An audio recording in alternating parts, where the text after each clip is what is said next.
तो भाई जब से रोहित शर्मा को ओडीआई कैप्टनसी से हटाया गया है उसके बाद से जो 48 घंटे बीते हैं उसमें बहुत कुछ हुआ है। बहुत लोगों के बड़े बड़े बयान आए हैं। अजीत अगरकर ने बहुत सारे यहां पर खुलासे करे हैं कि क्यों रोहित शर्मा को हटाया गया, क्या रोहित शर्मा और विराट कोहली की जगह सिक्योर भी है ओडीआई वर्ल्ड कप 2027 को लेके। सब कुछ इस वीडियो में देखेंगे, सारी चीजों पर नजर डालेंगे, तो वीडियो को एकदम एंड तक देखना। बस मेरे को एक बात समझ में नहीं आ रही है कि रोहित शर्मा को जब से भाई हटाया गया है ओडीआई कैप्टनसी से, एमएस धोनी का नाम चारों तरफ क्यों ट्रेंड कर रहा है। अब देखो मैंने यूं ही कह दिया कि मेरे को बात समझ में नहीं आ रही है, लेकिन मेरे को पता है कि क्यों ट्रेंड कर रहा है। क्योंकि भाई यार मैं इस बारे में पहले भी बात कर चुका हूं, फिर से कह रहा हूं कि जहां कपिल देव को 1984 में कैप्टनसी से सैक करा गया, सचिन तेंदुलकर को भी 1997 में कैप्टनसी से सैक करा गया, गांगुली को भी 2005 में कैप्टनसी से सैक करा गया, राहुल द्रविड़ को 2007 में कैप्टनसी से सैक करा गया, विराट कोहली को 2021 में सैक करा गया, रोहित शर्मा को भी 2025 में हाल ही में कैप्टनसी से सैक करा गया। लेकिन एक महेंद्र सिंह धोनी था जिसको भाई सैक करने की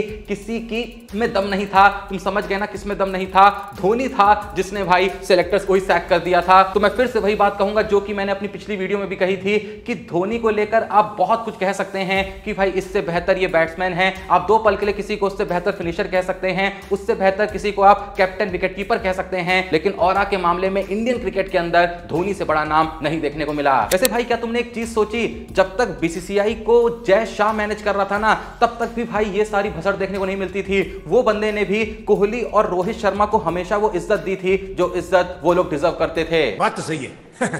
बाकी भाई देखो रोहित शर्मा को ओडीआई कैप्टनसी से तो हटा दिया गया है, लेकिन अगर आप भी सोच रहे हैं कि क्या रोहित शर्मा हमको 2027 ओडीआई वर्ल्ड कप में देखने को मिलेंगे और आखिर क्यों रोहित शर्मा को कैप्टनसी से हटाया गया, तो भाई अगरकर की तरफ से हाल ही में ये बयान आया जहां उन्होंने कहा कि हर उस प्लेयर को डोमेस्टिक क्रिकेट में एक्टिव रहना ही रहना था जो प्लेयर इंटरनेशनल क्रिकेट में एक्टिव नहीं है। लेकिन रोहित और विराट कोहली जब नॉन एक्टिव थे इंटरनेशनल क्रिकेट से पिछले कुछ वक्त से, तो ये लोग डोमेस्टिक क्रिकेट में बिल्कुल इंटरेस्ट नहीं दिखा रहे थे। कहीं ना कहीं अगरकर ने कुछ ऐसा भी अपने बयान में झलका दिया है कि रोहित और कोहली दोनों ही जो हैं वो ओडीआई वर्ल्ड कप 2027 को लेके काफी ज्यादा नॉन कमिटल हैं। और अगरकर से जब ये भी पूछा गया कि क्या हम ये मान सकते हैं कि रोहित शर्मा और विराट कोहली की जगह 2027 के ओडीआई वर्ल्ड कप में पूरे तरीके सिक्योर है, तो इस पर भी कहीं ना कहीं अगरकर ने यह कह दिया कि अभी 2027 ओडीआई वर्ल्ड कप बहुत दूर है, अभी मैं इस पे कोई भी बयान नहीं दे सकता हूं। यानी अगरकर ने साफ भाई यहां पर क्लियर कर दिया है कि आप लोग रोहित और कोहली की जगह 2027 ओडीआई वर्ल्ड कप में कंफर्म ना माने। ऐसा भी हो सकता है कि ये दोनों ओडीआई वर्ल्ड कप से पहले ही टीम से भी बाहर कर दिए जाएं। एक खबर में तो इस बात का भी दावा करा गया है कि रोहित शर्मा और विराट कोहली को ऑस्ट्रेलिया के खिलाफ होने वाली ओडीआई सीरीज में अच्छी परफॉर्मेंस देनी होगी, वरना यह भी हो सकता है कि अगर ये दोनों ही इस सीरीज में फ्लॉप रहते हैं तो इस सीरीज के बाद ही इनको टीम से बाहर कर दिया जाए। मुझे समझ में नहीं आ रहा है कि आखिर क्यों भाई इन दोनों के पीछे बीसीसीआई वाले पड़े हैं, क्यों गंभीर पड़े हैं, क्यों आखिर सेलेक्टर्स पड़े हुए हैं। क्योंकि जहां रोहित शर्मा की आईसीसी ओडीआई रैंकिंग दूसरी पोजीशन की है, वहीं विराट कोहली चौथी पोजीशन पे हैं। भाई क्यों इनके पीछे पड़े हो, चैन से जीने दो भाई, इतना कुछ कर रखा है देश के लिए, जब वो खेलना चाहते हैं तो खेलने दो ना। रोहित को कैप्टनसी से तो हटा ही दिया है, टीम से हटाने के पीछे क्यों पड़े हो भाई। इस चीज को लेकर आकाश चोपड़ा की तरफ से भी काफी अच्छा स्टेटमेंट सामने आया, जहां उन्होंने कहा कि जब तुम कैप्टन के रूप में खेलते हो तो तुम्हारा नाम सबसे पहले लिखा जाता है, टीम तुम्हारी विजन के हिसाब से बनती है, लेकिन जब तुम सिर्फ एक प्लेयर के रूप में खेलते हो तो सिलेक्शन फॉर्म पर डिपेंड करता है। इसलिए कोई गारंटी नहीं है कि रोहित शर्मा हमको 2027 ओडीआई वर्ल्ड कप तक टीम में खेलते हुए दिखें, क्योंकि अब वो कैप्टनसी से हट चुके हैं। जो कैप्टनसी वाली उनके पास लग्जरी थी वो उनसे छीनी जा चुकी है। तो अब सिर्फ और सिर्फ रोहित शर्मा अपनी बल्लेबाजी के दम पे खेल सकते हैं, जहां बल्ला नहीं चलेगा गौती भाई टीम से भी उनको बाहर का रास्ता दिखा देंगे। भाई मैं फिर से कह रहा हूं ये चीज कभी धोनी के साथ हो ही नहीं सकती थी। ठीक है ऊपर नीचे फॉर्म होता रहता था, लेकिन धोनी ने अपनी जिंदगी में तब भाई वो किया जब उसको जो करने का मन था। कोई भी बंदा भाई बाहर बैठ के डिसाइड नहीं करता था कि धोनी के साथ क्या होगा या फिर धोनी के किसी चहते प्लेयर के साथ क्या होगा। रोहित शर्मा के कैप्टनसी से हटने के बाद अभिषेक नायर का भी यहां पर स्टेटमेंट सामने आया, जो कि पिछले कुछ वक्त से रोहित शर्मा के साथ उनकी फिटनेस पर काम कर रहे थे। अभिषेक नायर ने कहा कि जब रोहित मेरे साथ प्रैक्टिस कर रहा था तो उसका विजन एक ही था कि कुछ भी करके भारत को 2027 वर्ल्ड कप जिताना है और इंडिया को प्राउड फील कराना है। यानी अभिषेक नायर ने भी साफ कर दिया है कि रोहित शर्मा शर्मा का तो विजन क्लियर है कि 2027 ओडीआई वर्ल्ड कप में कप्तानी करनी थी और वहां जाके परफॉर्म करना था, देश को प्राउड फील कराना था। मतलब रोहित शर्मा ने बिल्कुल नहीं सोचा था भाई कि उनको कैप्टनसी से हटा दिया जाएगा। इस बात का खुलासा खुद अभिषेक नायर कर रहे हैं, जो इतने लंबे वक्त से रोहित शर्मा के साथ जुड़े हुए थे। तो उनको तो सब कुछ भाई क्लियरली पता है कि आखिर यहां पे रोहित शर्मा के माइंड में क्या चल रहा था। बाकी भाई खबर यह भी है कि रोहित शर्मा और विराट कोहली दोनों ही हमको आने वाली विजय हजारे ट्रॉफी में खेलते हुए देखने को मिल सकते हैं, क्योंकि अगरकर ने साफ कर दिया है कि भाई आपको अगर अपनी जगह पक्की करनी है इंटरनेशनल क्रिकेट के अंदर तो लगातार आपको डोमेस्टिक क्रिकेट खेलना होगा। अगर आप कुछ नहीं खेल रहे हैं तो ऐसे में विजय हजारे ट्रॉफी में रोहित और विराट कोहली दोनों ही खेलने पर मजबूर हो सकते हैं। अब ये सही है या गलत है बात की बात है, लेकिन कहीं ना कहीं सेलेक्टर्स ने, बीसीसीआई ने, गौतम गंभीर ने, अगरकर ने रोहित और कोहली दोनों को परेशान कर तो दिया है। बाकी देखो यार, ये लोग अगर ऐसा सोच रहे थे ना कि रोहित और कोहली को ऑस्ट्रेलिया के खिलाफ होने वाली ओडीआई सीरीज से ही बाहर कर दें, क्योंकि भाई सब कुछ जैसा चल रहा है उसे देखते हुए ऐसा ही लग रहा है कि इनकी तो पूरी कोशिश ये है कि 2027 ओडीआई वर्ल्ड कप में ना ही रोहित शर्मा रहे ना ही विराट कोहली रहे। इनके जो प्लेयर्स हैं, जो नए प्लेयर्स हैं, उनके ही साथ ये लोग कंटिन्यू करें। कोई भी ऐसा प्लेयर ना रहे भाई जिसके हिसाब से टीम में कुछ हो, जो भी हो, या तो गौती भाई के हिसाब से हो या तो अगरकर भाई साहब के हिसाब से हो। लेकिन मैं इन लोगों को बताना चाहूंगा, अगर तुम ऑस्ट्रेलिया की सरजमी पे ओडीआई क्रिकेट के रिकॉर्ड्स देखोगे ना, तो रोहित शर्मा ने ऑस्ट्रेलिया में ओडीआई क्रिकेट में जहां 30 इनिंग में 1328 रन बनाए हैं, लगभग 53 की एवरेज और 90 की स्ट्राइक रेट से 5 शतक लगाए हैं, 4 अर्धशतक लगाए हैं, 171 नॉट आउट का हाईएस्ट स्कोर रहा है। तो रोहित ने पास्ट में हर बार ये बताया है कि भाई ऑस्ट्रेलिया में मैं जब भी जाता हूं ओडीआई क्रिकेट खेलने बवाल मचा के आता हूं। वहीं विराट कोहली की बात करें तो उन्होंने ऑस्ट्रेलिया में ओडीआईज के अंदर 29 इनिंग में 1327 रन बनाए हैं, लगभग 51 की एवरेज और 89 की स्ट्राइक रेट के साथ 5 शतक 6 अर्धशतक लगाए हैं, 133 नॉट आउट का हाईएस्ट स्कोर रहा है। तो कोहली और रोहित दोनों ही ऑस्ट्रेलिया में हमेशा फोड़ कर आए हैं। तो यूं ही भाई तुम इनको टीम से बाहर तो नहीं कर सकते थे, वरना अगर तुम्हारे हाथ में होता ना तो साला तुम लोग इनको ऑस्ट्रेलिया सीरीज में भी नहीं भेजते। बाकी भाई कल के दिन एक आर्टिकल में इस बात का भी खुलासा हुआ है कि आखिर वो 5 रीजंस कौन से थे जिसकी वजह से गौतम गंभीर बिल्कुल नहीं चाहते थे कि रोहित शर्मा अब ओडीआई में कैप्टनसी करें। पहला रीजन ये है कि जब गिल कैप्टन होंगे तो जीत का जो भी क्रेडिट होगा वो रोहित शर्मा को नहीं गौतम गंभीर को जाएगा, क्योंकि यही माना जाएगा कि जो भी हो रहा है वो गौती भाई के हिसाब से हो रहा है। दूसरा रीजन ये है कि गंभीर टीम इंडिया को अपने तरीके से लीड करना चाहते हैं, जैसे कि वो खुद कप्तान हो। अगर रोहित शर्मा कैप्टन होते तो जो फाइनल डिसीजन होते वो कहीं ना कहीं रोहित शर्मा के होते, गौतम गंभीर के नहीं। तीसरा रीजन ये है कि इंग्लैंड के खिलाफ खेली गई टेस्ट सीरीज के बाद सेलेक्टर्स का गिल की कप्तानी पे जो ट्रस्ट है वो थोड़ा सा बढ़ गया है। चौथा रीजन ये है कि ये डिसीजन और ज्यादा इजी हो गया रोहित शर्मा को कैप्टनसी से हटाने का, उनकी बढ़ती हुई उम्र को देखते हुए। और पांचवा यानी आखिरी रीजन जो यहां पर है वो ये है कि रोहित शर्मा की कल को जो जगह है टीम में वो शायद उतनी सिक्योर ना हो। तो ये ज्यादा अच्छा इनको लगा कि इसको पहले से ही कप्तानी से हटा दिया जाए, ताकि कल को अगर इसका बल्ला नहीं चलता है तो सिर्फ कप्तानी की बेसिस पे इसको हमें टीम में ना रखना पड़े।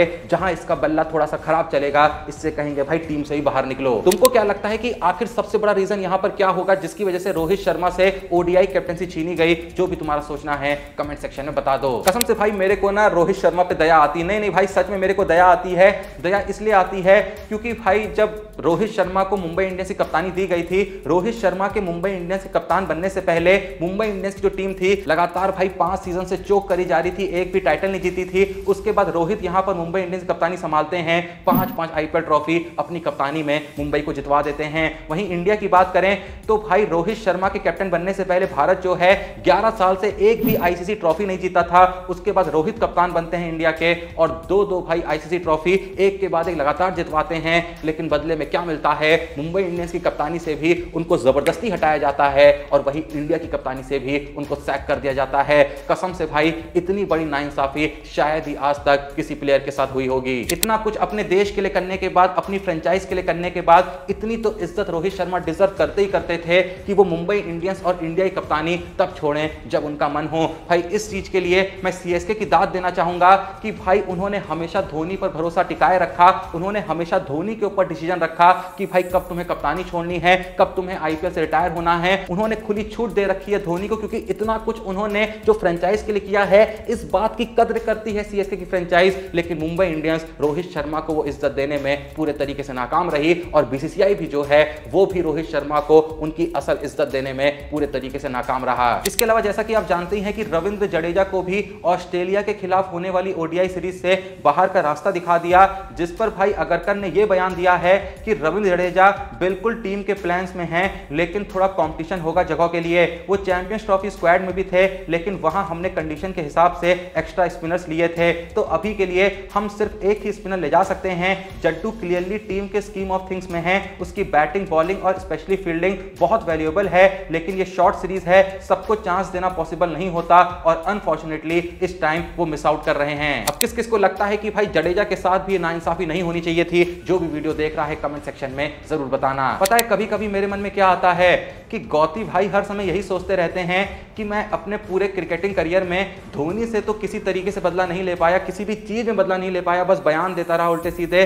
तो ऐसा करता हूं कि जो धोनी के बनाए हुए प्लेयर्स हैं, चाहे फिर वो रोहित हो, विराट कोहली हो या फिर जडेजा हो, उनसे बदला लेता हूं। उसके अलावा सुनील गावस्कर ने भी भाई हाल ही में स्टेटमेंट दिया मोहम्मद शामी के ऊपर, क्योंकि मोहम्मद शामी का नाम भी नहीं देखने को मिला भारत और ऑस्ट्रेलिया के बीच होने वाली ओडीआई सीरीज के लिए। तो गावस्कर ने कहा कि शामी जो हैं अब सेलेक्टर्स की सोच से पूरे तरीके से निकल चुके हैं, शामी के बारे में अब वो लोग विचार नहीं कर रहे हैं और बहुत ही टफ होगा शामी के लिए 2027 ओडीआई वर्ल्ड कप के स्क्वाड में जगह बना पाना। बाकी भाई गिल ने भी ओडीआई का कैप्टन बनने के बाद ये स्टेटमेंट दिया कि 2027 ओडीआई वर्ल्ड कप से पहले भारत को कुल 20 ओडीआई मैचेस खेलने हैं, तो इन ओडीआई मैचेस में हमको कुछ ऐसा परफॉर्म करना होगा कि हमारी तैयारी 2027 ओडीआई वर्ल्ड कप के लिए बेहतर हो सके। और फिलहाल जो हमारा अल्टीमेट गोल है वो बस एक ही है कि कुछ भी करके साउथ अफ्रीका में होने वाला 2027 ओडीआई वर्ल्ड कप हमें जीतना है, हमें उस ट्रॉफी को अपने नाम करना है। लेकिन भाई जहां वीडियो की शुरुआत में मैंने तुमसे यह कहा कि जब से रोहित शर्मा से ओडीआई कैप्टनसी छीनी गई है, एक नाम चारों तरफ सबसे ज्यादा ट्रेंड कर रहा है, वो नाम है महेंद्र सिंह धोनी का।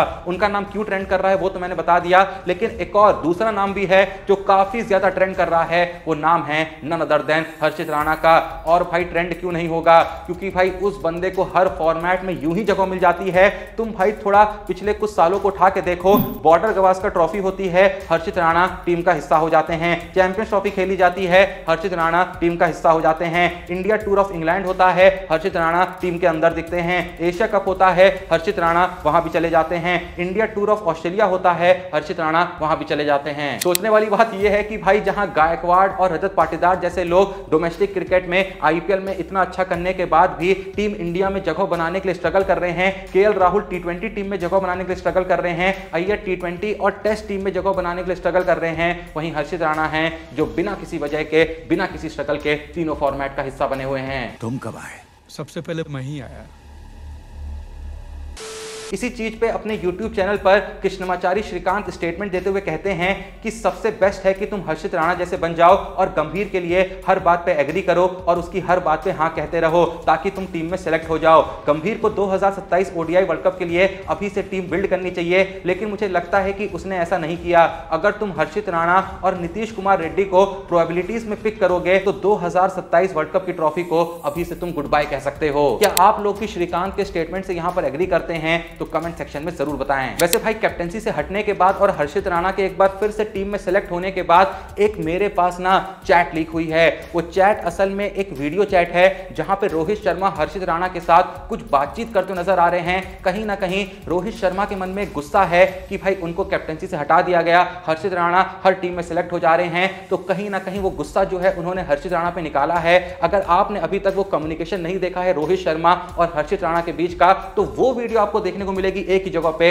हमारे टेलीग्राम चैनल क्रिकबाजी पे। कसम से आप वो वार्ता जब सुनेंगे रोहित शर्मा और हर्षित राणा के बीच, आप भाई हंसते हंसते पागल हो जाएंगे। आपको रोहित शर्मा पे दया भी आएगी, हर्षित राणा के सिलेक्शन पे जो गुस्सा ऑलरेडी है वो और गुस्सा तुम्हारा बढ़ जाएगा। तो वो वीडियो जरूर चेकआउट करना जो कि है हमारे टेलीग्राम चैनल क्रिकबाजी पे, जिसका लिंक है डिस्क्रिप्शन और पिन कमेंट में। जाओ जाके क्लिक करो और जाके ऐसी क्रिकेट वर्ल्ड की जो रेयर वीडियोस हैं, रेयर क्लिप्स हैं, उनका आनंद लो। ऐसी वीडियोस जो तुम्हें कहीं देखने को नहीं मिलेगी, लेकिन हर दिन भाई क्रिकेट की दुनिया में जो घटता है वो सारे मोमेंट्स जो आसानी से आप तक पहुंचते नहीं हैं, वो मोमेंट्स हम आपके लेके आते हैं सिर्फ हमारे टेलीग्राम चैनल क्रिकबाजी पे, जिसका लिंक जैसा मैंने कहा डिस्क्रिप्शन और पिन कमेंट में है। सीधे क्लिक करोगे लिंक पे, पहुंच जाओगे उस वीडियो पे जहां रोहित शर्मा हर्षित राणा से कुछ बातचीत करते नजर आ रहे हैं। तो वीडियो को जरूर चेकआउट करना। बाकी यार देखो, जहां ये साफ है कि बीसीसीआई तो रोहित शर्मा और विराट कोहली जैसे हमारे अल्ट्रा लेजेंड्स को जो इज्जत वो डिजर्व करते थे वो इज्जत देने में कहीं ना कहीं विफल रहा है।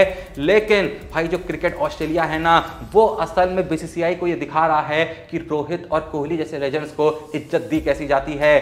क्योंकि क्रिकेट ऑस्ट्रेलिया के जो सीईओ हैं टॉड ग्रीनबर्ग, उन्होंने हाल ही में स्टेटमेंट दिया जहां उन्होंने कहा कि यह शायद आखिरी बार होगा जब विराट कोहली और रोहित शर्मा हमारे देश आएंगे और अपने देश में हम उन्हें खेलते हुए देख पाएंगे। ये जो बात कही गई है ये भारत और ऑस्ट्रेलिया की जो ओडीआई सीरीज है उसके संदर्भ में कही गई है, क्योंकि माना जा रहा है कि विराट कोहली और रोहित शर्मा दोनों ही आखिरी बार भाई ऑस्ट्रेलिया जा रहे हैं, क्योंकि इसके बाद भाई ओडीआई वर्ल्ड कप से पहले कोई भी और ओडीआई सीरीज होनी नहीं है भारत की ऑस्ट्रेलिया में। तो साफ है कि टेस्ट और टी20 से दोनों ही रिटायर हो चुके हैं, तो ये आखिरी बार होगा जब कोहली और रोहित शर्मा दोनों ही हमको भाई ऑस्ट्रेलिया की सरजमी पे खेलते हुए दिखेंगे। तो इसी चीज पर टॉड ग्रीनबर्ग आगे कहते हैं कि हमें उन्हें एक ग्रेट सेंड ऑफ देना चाहिए और उनके इनक्रेडिबल कंट्रीब्यूशन को इंटरनेशनल क्रिकेट में याद करना चाहिए। तो कहीं ना कहीं ऑस्ट्रेलिया का जो बोर्ड है वो कुछ प्लानिंग कर रहा है कि ये जो आखिरी सीरीज है कोहली और रोहित शर्मा की ऑस्ट्रेलिया में, उसको कुछ ऐसा यादगार बनाएं कि कोहली और रोहित शर्मा दोनों ही याद रखें, दोनों ही ये समझ सकें कि आखिर उन्होंने क्रिकेट के लिए क्या क्या किया है। बीसीसीआई वालों कुछ सीखो क्रिकेट ऑस्ट्रेलिया से। अब अगर नजर डालें आज की लास्ट अपडेट पे, तो जैसा कि आप जानते हैं कि जो मोहम्मद सिराज है वो चैंपियंस ट्रॉफी 2025 के स्क्वाड का हिस्सा नहीं थे और उस वक्त पे बहुत ज्यादा रोहित शर्मा को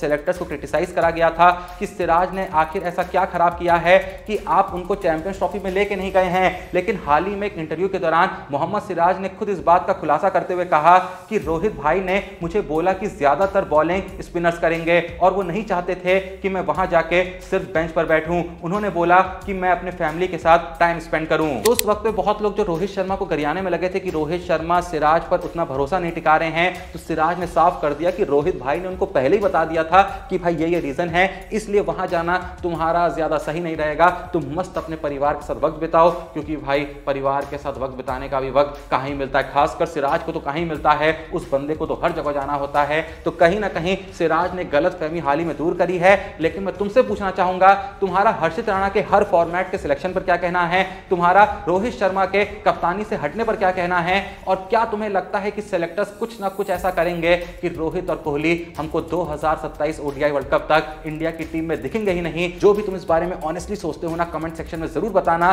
बाकी तो मुझे लग रहा है जितना कुछ ये लोग कोहली और रोहित के साथ कर रहे हैं ना, ये लोग खुद कंटाल आके कहेंगे भाई तुम पीछे पड़े हो हमको हटाने में, ठीक है हम जा रहे हैं, नहीं खेलना है हमें। बाकी भाई याद जैसा मैंने कहा कि हर्षित राणा और रोहित शर्मा की वो जो वीडियो है जहां रोहित शर्मा और हर्षित राणा आपस में कुछ बातचीत करते नजर आ रहे हैं इस India versus Australia ODI series के स्क्वाड के बाद, भाई वो वीडियो जरूर देखना। लिंक है डिस्क्रिप्शन और पिन कमेंट में हमारे टेलीग्राम चैनल क्रिकबाजी का, जहां वो वीडियो देखने को मिलेगी और भी क्रिकेट वर्ल्ड की ऐसी कई जबरदस्त वीडियोस देखने को मिलेंगी जिन्हें देख के आप भी कहेंगे भाई मजा आ गया। बाकी भाई जल्दी से वीडियो को लाइक करो, चैनल को सब्सक्राइब करो। मिलते हैं नेक्स्ट वीडियो में, तब तक के लिए जय हिंद, धन्यवाद।